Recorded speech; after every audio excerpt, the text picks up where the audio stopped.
Kwanza kuna mtu alikuja hapa sasa hapa nimesimama. Akanichukua picha yangu bila kumruhusu. Na simujui, akaniambia mama, unajua sasa nimekuchukua picha yako sasa. Nikasuka nikamwambia ai, mimi kwa nini umenichukua?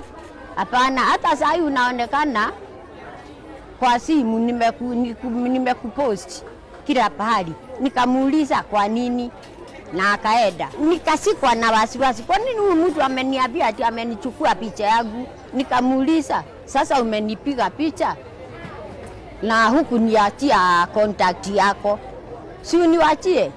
Haya, akafanya mzuri akanipatia. Akaniambia jina lake, nikaisave.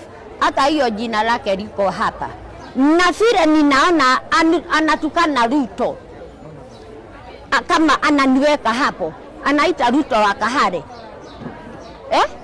Ati mama Boga alisaidia Ruto wa Kahare. Sasa ni Ruto anaitwa wa Kahare. Why? Kwa nini anaita Ruto wa Kahare kutoka na jina langu? Nikakasi. I was very much annoyed. Even now I'm very much annoyed. Ni nani alimpigia simu mimi nikaambia niko na shida? That's my question. Ruto is not a child. Ruto is not a child. Heli agentukana mimi kuliko kutusi Ruto na mimi.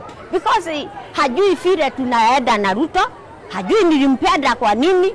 Sisi 2013 ndio nilianza kumpenda Ruto. Through Ruto sijawahi mtoto wangu hajafukuzwa. Sijawahi lala njaa na nilikuwa nafugiwa nyumba. Kwa hivyo Ruto hata saa hii ndio nakula. Saa hii. Kwa hivyo mtu akisema ati Ruto hansaidii, that is nonsense. And I don't want nonsense. Alinipatia 300,000 shillings. Wakati tulikuwa Bomas, the same day ndio alinipatia hiyo bahasha. Ikiwa silali njaa sifugiwi nyumba, ananiwachilia na nini?